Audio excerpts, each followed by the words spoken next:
To clarify. Essential fatty acids that get turned into the arachidonic OA. Okay. All right. So let's start in the beginning. So, yeah. I shouldn't have got out of bed today, right? All right. So, I eat essential fatty acids. So I've got linoleic, linolenic acid. All right. The cell will put a CoA onto those. So I get linoleal, linoenoyl, all right, CoA. Linolenic acid, if you put a CoA on it, makes linolenoyl CoA. Right? Linoleic acid, you put a CoA on it, becomes linoyl CoA. Doesn't matter, all right? Put the CoA on there, you've got it, right? All right. So you put the CoA on there, and elongase is going to convert them, which are both 18 carbon fatty acids, into a 20 carbon fatty acid. That's what arachidonyl CoA is. 20 carbons attached to a CoA. Okay? So we've now got arachidonyl CoA. That arachidonyl CoA can be incorporated into glycerophospholipids by the mechanisms you've seen. Take a phosphatidic acid, put a fatty acid on it. So now that arachidonic part is taken off of the CoA and put onto the glycerophospholipid. All right? Now we've got it in a glycerophospholipid. Now it's sitting in the membrane. So we've got glycerophospholipids that have arachidonic acid in them sitting in the membrane. A bee comes and stings you.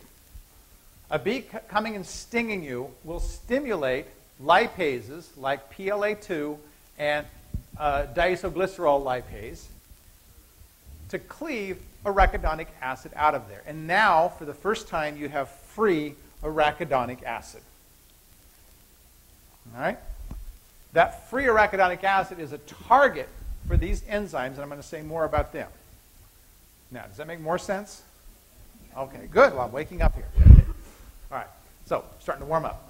So now we've got arachidonic acid. Arachidonic acid can be converted into several things. I'm going to follow the downward pathway first. All right?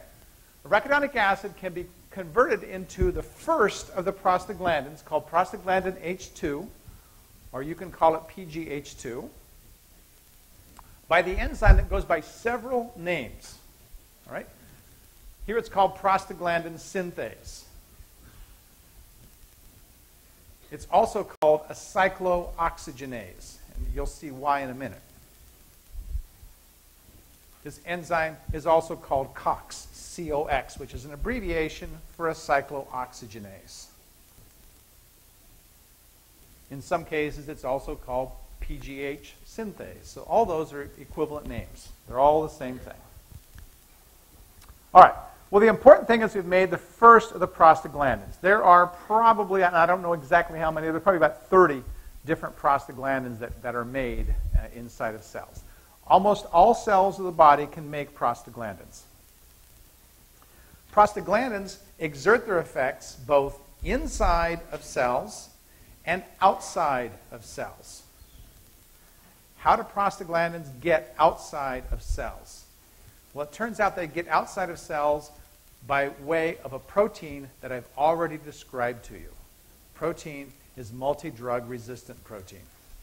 The one that took all kinds of things and transported it. Multi-drug resistant protein will put prostaglandins outside of the cell. Okay? Now, people describe prostaglandins as a local hormone. Okay? A regular hormone is produced in one part of our body and travels elsewhere to exert its effects. Prostaglandins are unstable enough that they only exert their effects in the location where they have been synthesized. Now those effects, I'm going to show you some of those effects. There are many. Some of them are exactly the opposite of each other. So prostaglandins are difficult to understand in terms of one function because they don't just have one function. All right.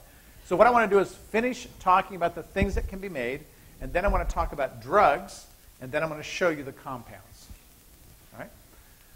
So prostaglandin H2 can go to many other prostaglandins. That's the most common thing that they go to, as you can see here on the bottom. All right? Prostaglandins can also be made into compounds called prostacyclins that I won't say anything about. Okay? as well as thromboxanes. Now, thromboxanes, I will say something about because thromboxanes are involved in making platelets sticky. Sticky platelets means more likely blood clotting. More likely blood clotting, potentially more problems with the effects of those clots, stroke, heart attack, etc. Okay? If we go the upwards pathway, arachidonic can go to the leukotrienes. And leukotrienes are a class of compounds that are involved in allergic type reactions. There are some leukotrienes that there are some pretty strong evidence that they play roles in things like asthma, for example. Okay? Now, prostaglandins as a class, as I say, they have many different things that they do, but one of the more common things that they do is they cause inflammation. They cause inflammation. And it's the inflammation that actually gives rise to the pain.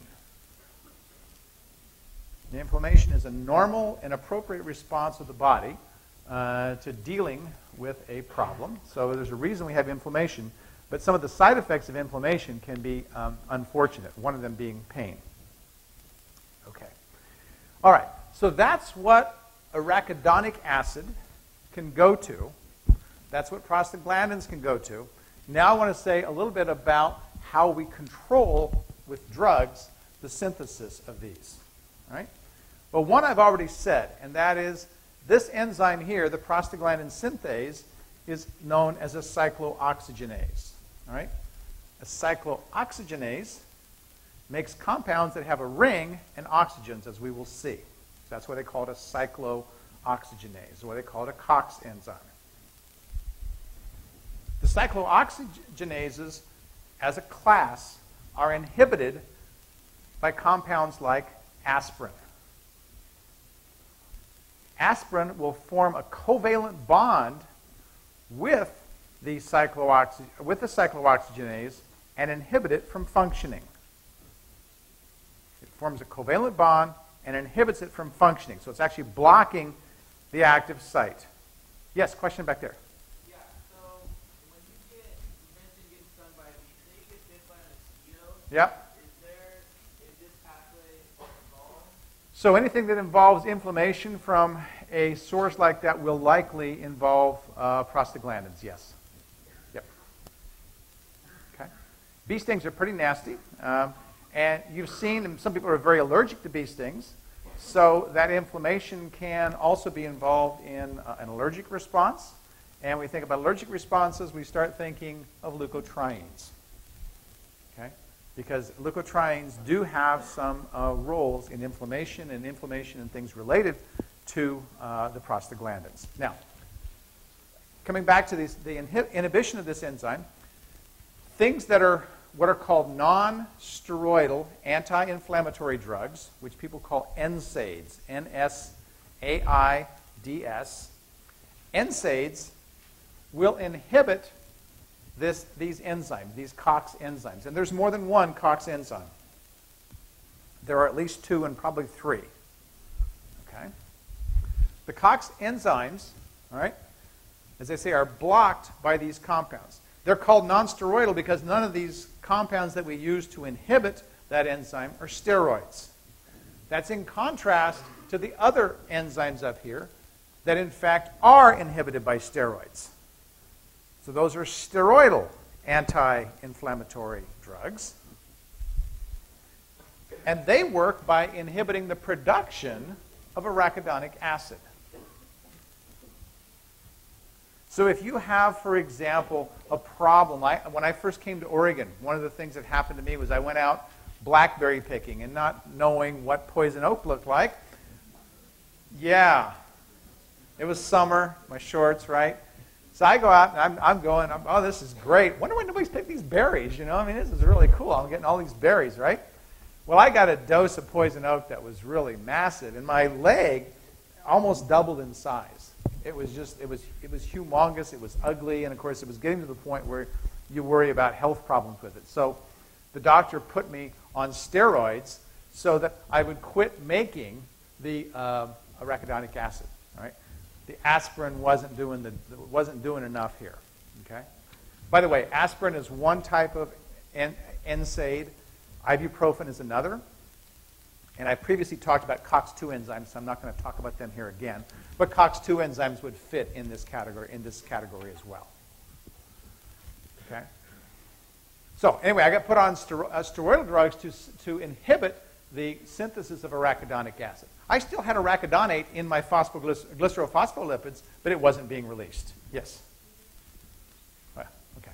So remember, it's already sitting there. You've got arachidonic acid sitting in your glycerophospholipids right now. Okay?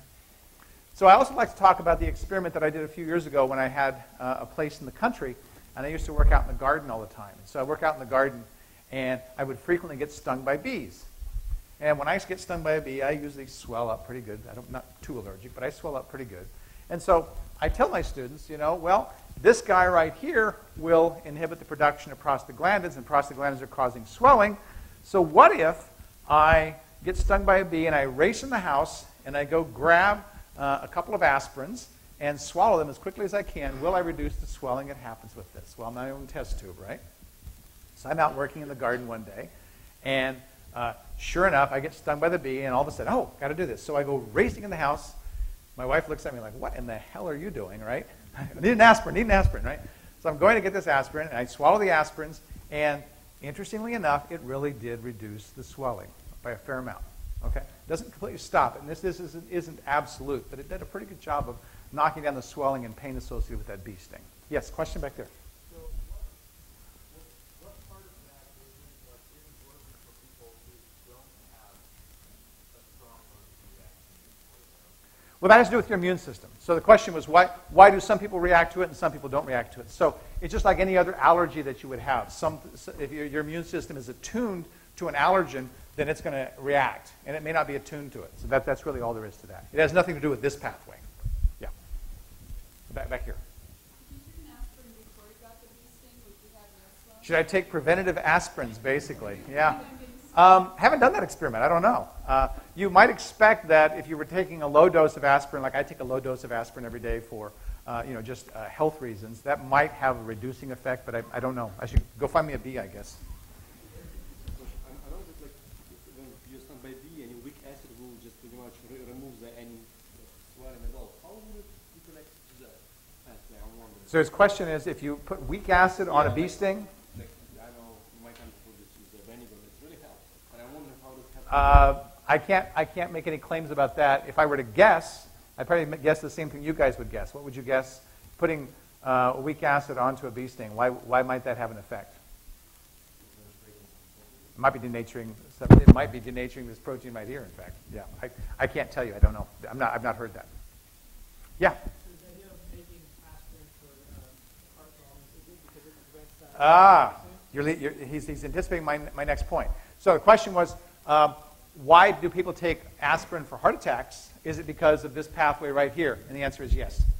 So by taking low doses of aspirin, what they're doing is reducing the synthesis of prostaglandins and reducing the likelihood you're going to have enough there to make thromboxanes, which are involved in making platelets sticky. So when you talk about this is exactly what people are doing as a mechanism of reducing the blood clotting. Yes? I'm sorry, I can't.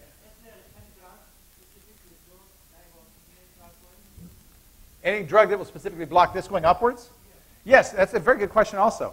So one of the things that people are interested in doing right now is because of the implications of this in asthma, there are some anti-asthma drugs that do target some of the lipoxygenases that are up there. So that is a strategy in some ways of dealing with asthma. Yes? Okay. Good questions. Yeah? What triggers the release of the arachidonic acid? It's the activation of these enzymes. So these enzymes get activated by something, let's say, in the case of a bee sting, there's a compound called melatonin that will actually stimulate them to work. Yep. All right. Oh, yeah. What does the body use prostaglandins for? Just inflammation? Okay, so this is great. So she's ahead of me too. So what does the body use the prostaglandins for? Let me save that for 2 slides from now, and I'll answer that question. How's that? Okay. So, yeah. Yes? It's like a suicide inhibitor. It's not similar to this. So it's simply binding in the area of the active site. So it's not binding as a substrate, no.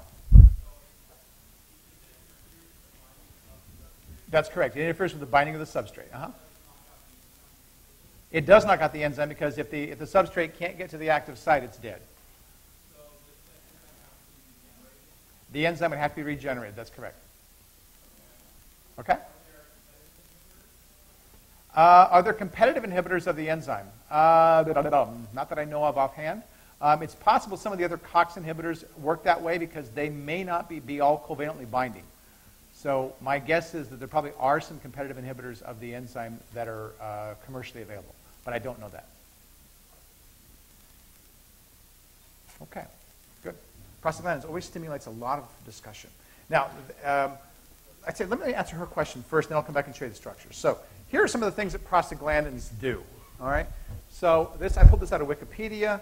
You can see one of the structures here. Okay.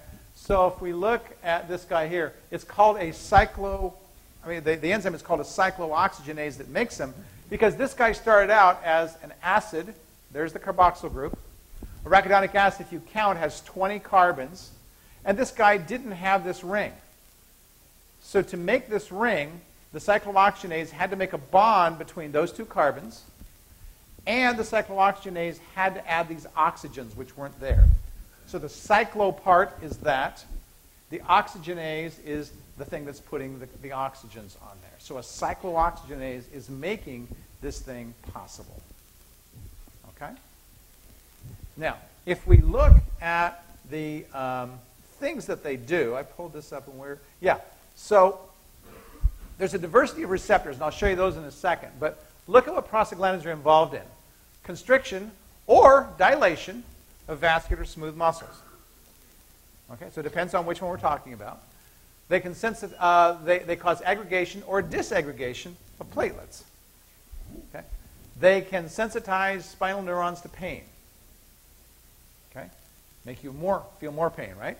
They can decrease intraocular pressure. They can increase in inflammatory mediation. They can regulate calcium movement, control hormone regulation, control cell growth. I mean, these guys are involved in a lot of different things. I mentioned the other day that they are involved in uterine contraction as well during childbirth. So there's a lot of different things that the prostaglandins are involved in doing. These are mediated by different receptors of prostaglandins. So here's 3 different types of prostaglandins and their interaction with different receptors. So we see that a PGE2, which is a very common prostaglandin, interacts with a cell that has EP1 receptors. It causes this. There's bronchoconstriction. Here's the same compound. If it interacts with a cell that has a different receptor, it causes bronchodilation. All right? So we don't go through, I don't make you memorize these things because that's not the point of this. But the point is that prostaglandins do exert many physiological effects, and they exert them locally. And they're relevant to what we've been talking about because they are made from fatty acids. Specifically, they're made directly from arachidonic acid. So if someone has glaucoma, are you supposed to tell them not to take aspirin then? So if someone has glaucoma, you're supposed to tell them not to take aspirin. As far as I know, no. But again, I'm not a medical doctor, so yep. Okay. So to give you an idea, I have, for example, a little bit of, I don't have glaucoma, but I have a little bit of pressure in my eye. And so I am also told to take aspirin just for heart health and so forth. So I don't think there's any, I think you probably have to have a fairly large dose to have a problem. But again, I can't give medical advice. Okay. All right. So the last thing was the structures. So this is what, you've already seen one of the prostaglandins. This is prostaglandin E2. And you can see all of that right there. Thromboxanes are derived from prostaglandins, so we can see there's that ring that we have with the prostaglandins. But in addition, there's a funky little oxygen that's bonded in yet another ring there. Leukotrienes don't have that cyclic part. And leukotrienes, you remember, went up. So they didn't involve a cyclooxygenase, so they don't have that ring structure. Prostacyclins, which are made from prostaglandins, do have that cyclic part, but they've got an additional cyclic part that's been added to them. And again, I'm not asking you to draw the structures of these. I'm just showing you these for your own information. Okay, that finishes what I want to say about prostaglandins. Any more questions about prostaglandins? Back there.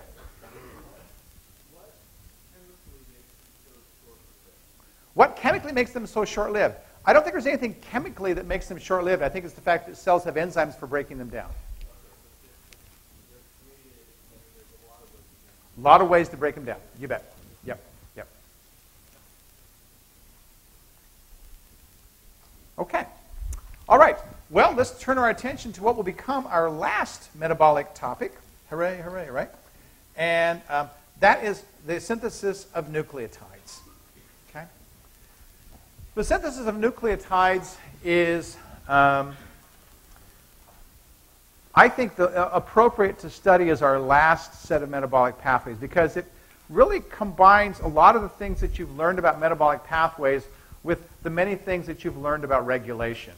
I've mentioned in the class previously that there's tighter regulation of nucleotide metabolism than there is of any pathway that's going on inside of cells. The checks and balances that are there are very strong. I'm going to show you those checks and balances. And the checks and balances appear to be there because imbalances, if the regulation doesn't work properly, then we get too much of one nucleotide or too little of another nucleotide. And it's been shown clearly in the laboratory that imbalances of nucleotide leads to mutation. So cells that can't regulate their nucleotides are much more likely to mutate. And of course, in a multicellular organism, mutation is not something we want to be encouraging because we're more likely to be forming types of cancer, uncontrolled growth. All right, so with that as an introduction, I want to say a little bit about nucleotide structure in general. And I'll spend some time talking about nomenclature of nucleotides, some of which will probably be a review for you. And then we'll talk about the synthesis after that. Okay. So, when we look at a nucleotide contains three main components. It contains a base, it contains a sugar, and it contains at least one phosphate. That's a nucleotide. Okay? If we're talking about, if you hear the term nucleoside, it contains two things. So a nucleoside contains a base and it contains a sugar. It doesn't contain any phosphate. If I describe something as a nucleoside diphosphate, or a nucleoside triphosphate, or a nucleoside monophosphate, as long as I put the word phosphate on it, it should tell you I'm talking about a nucleotide, because a nucleoside with a phosphate on it is a nucleotide. Okay? We can have ribonucleosides. We can have ribonucleoside monophosphates. We can have deoxyribonucleosides. We can have deoxyribonucleoside triphosphates, for example. Okay? The ribonucleosides all in common have the same sugar. They all have the sugar ribose. The deoxyribonucleosides all contain the same sugar, and they contain deoxyribose. The only difference between them is one oxygen, as I'll show you in a bit. All right? Notice that the bases have a different name than the base when it's in a ribonucleoside. Adenine, the base, when I put it together with a sugar, becomes adenosine. Guanine becomes guanosine, uracil becomes uridine, cytosine becomes cytidine. Notice that RNA, which I'm sure everybody knows, contains the base uracil instead of the base thymine, which is the equivalent base in DNA. U pairs with A just like T pairs with A in DNA. Okay?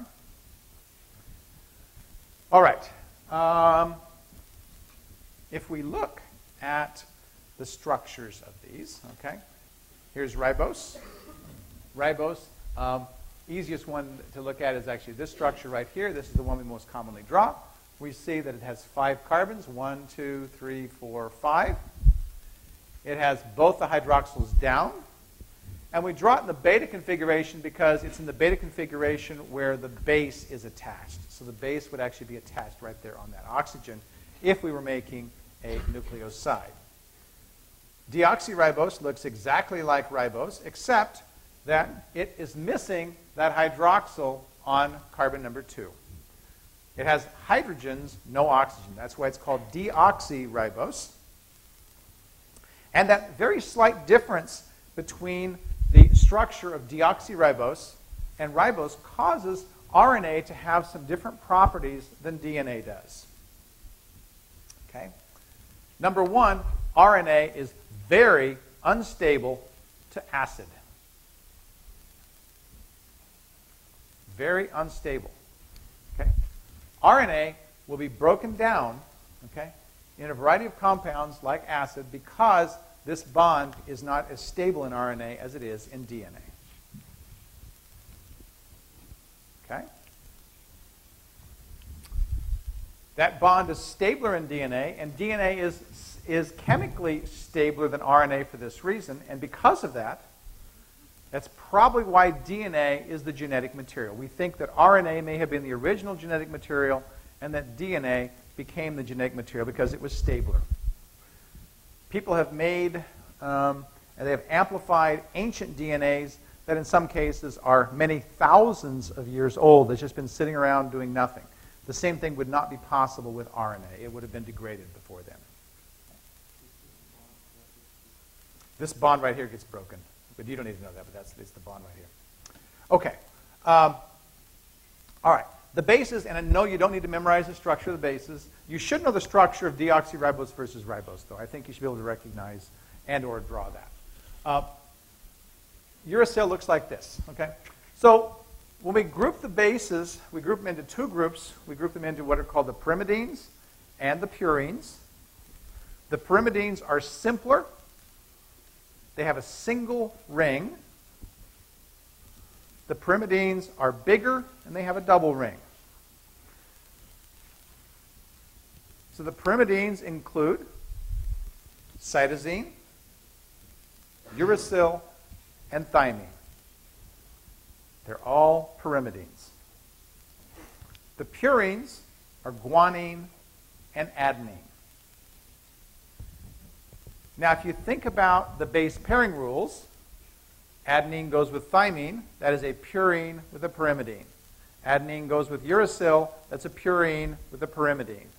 Guanine goes with cytosine. That's a purine with a pyrimidine. Big with little.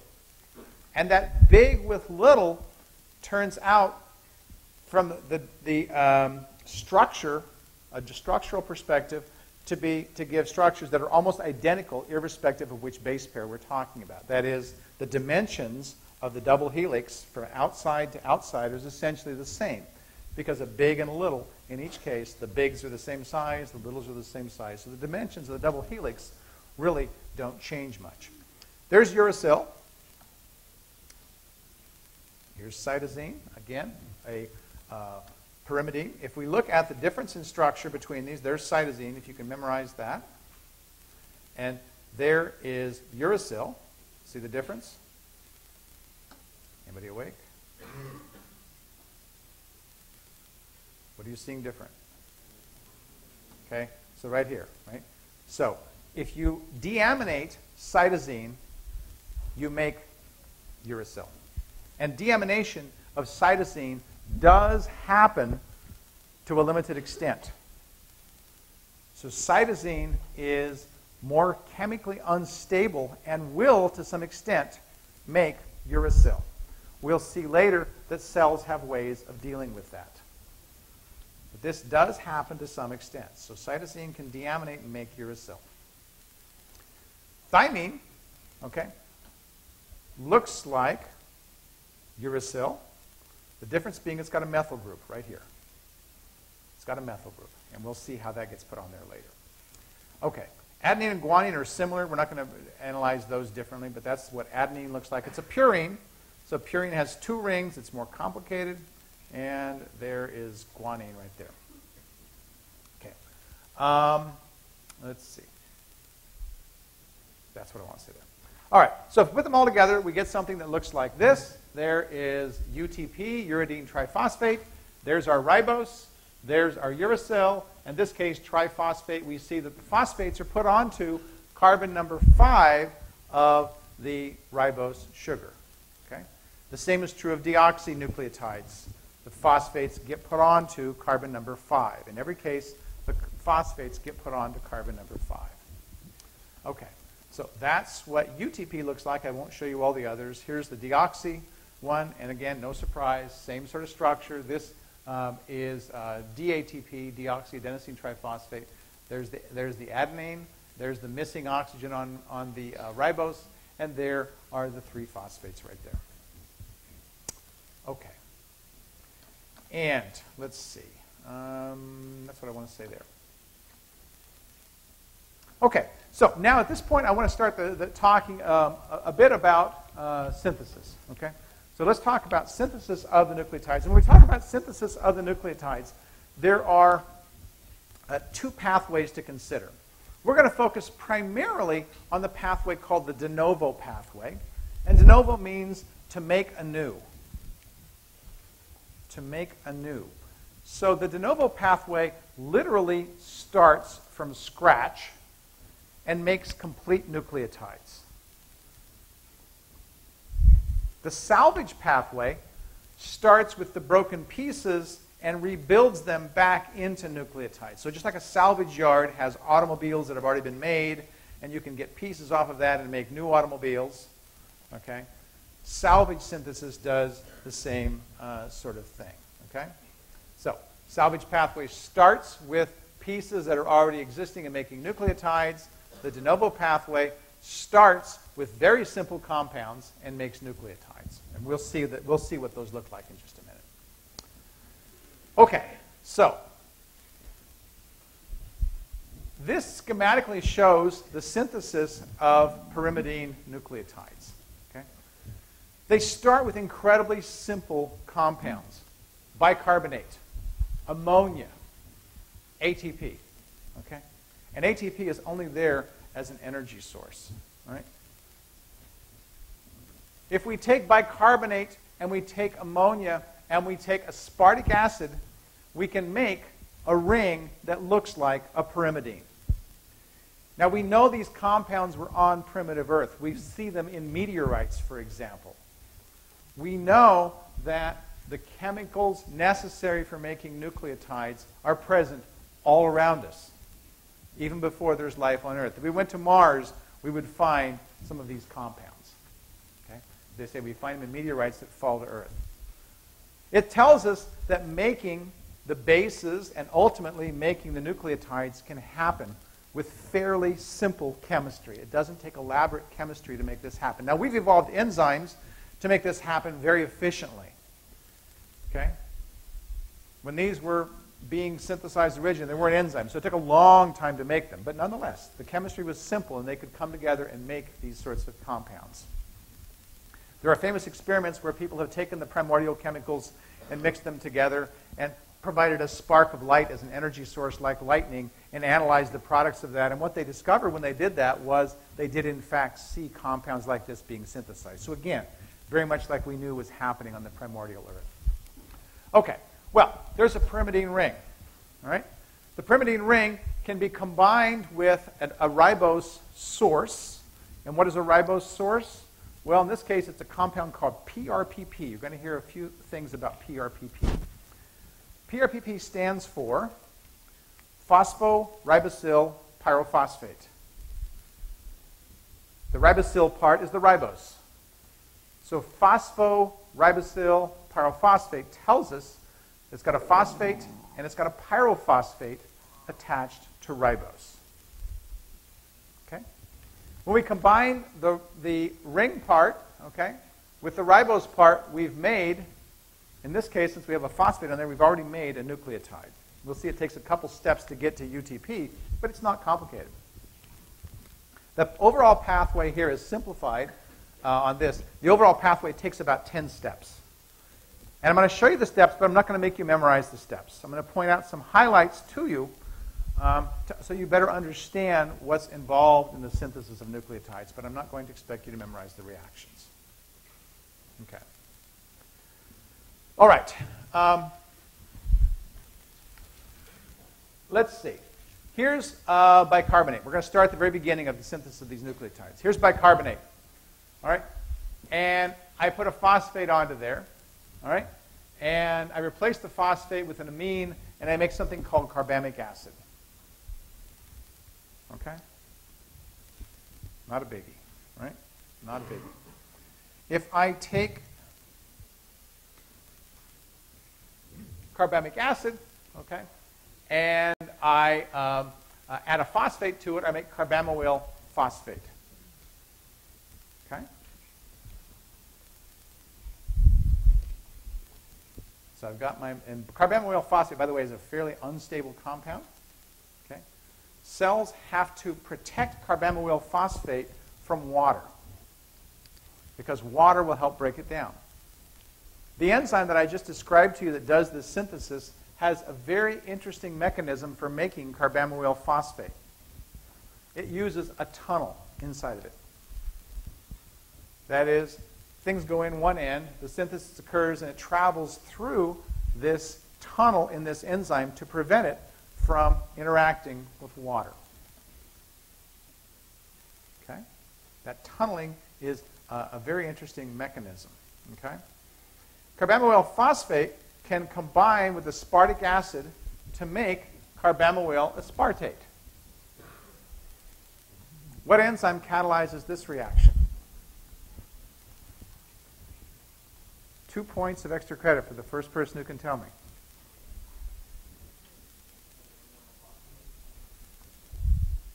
It's an enzyme we've talked about previously in the class. That's why I'm going to give you credit. ATCase, right over here. Okay. Remind me later, I'll give you 2 points extra credit. Okay? ATCase, aspartate transcarbamoylase. Oh, yeah! Aspartate transcarbamoylase. Yeah. All right. Now, this enzyme we talked about earlier, we talked about it last term. Actually, we talked about it, last term, with respect to being the most important regulatory enzyme in pyrimidine biosynthesis. Okay?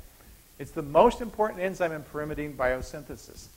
This enzyme, you may recall, is activated by aspartate's one thing that will activate it. What else will activate it? ATP. And what will inhibit it? CTP. CTP is the end product of the pathway. Do you see CTP on here anywhere? No. It's the end product of the pathway. That is, the end of the pathway is its feedback inhibitor. All right? Now, all right, so we go from this guy, carbamoyl aspartate, and you're not even memorizing names of intermediates here, okay? So I'm making this simple for you. You're not memorizing names of intermediates. You're making dihydroorotate. You're making something that's looking more and more like a ring of a pyrimidine. Notice this is closed here to make this closed structure. We go to orotate. And when we get to orotate, we go... Oh, this is how PRPP made. So ribose 5-phosphate is a very common compound that's found inside of cells. It's produced in a pathway called the pentose phosphate pathway. I mentioned that pathway the other day. And the pentose phosphate pathway is a source of NADPH. It's also a source of ribose for nucleotides. So one of the products of the pentose phosphate pathway is ribose 5-phosphate. Okay? Ribose 5-phosphate can get a couple of phosphates added to it. You see the 2 phosphates added over here. Notice that's in the alpha configuration. That has to be flipped in order for us to make a nucleoside. Okay? So there's our PR. There's the PR, ribose, and PP. That's where the name comes from, pyrophosphate. Okay? PRPP is now there to combine with orotate to make the first of the pyrimidine nucleotides. Okay? The first of the pyrimidine nucleotides. You don't know it, right? That's not one that we get into our DNA, and we're not going to know that as the first one. The very first one we're going to talk about is instead UMP, uridylate. All right? There's a uracil. there is a ribose, and there's a phosphate. Uridine monophosphate. So UMP is the first nucleotide that makes it into a nucleic acid. UMP. Okay? UMP is in turn converted into UDP. That simply means adding another phosphate. And UDP is in turn converted into UTP, and that means adding another phosphate. I'm going to say more about that next time, but I thought we would finish with a song. It relates to taking exams, and it relates to student nightmares. It's in fact called Student Nightmares. I hope you'll sing it, along with David Simmons, who recorded this for me.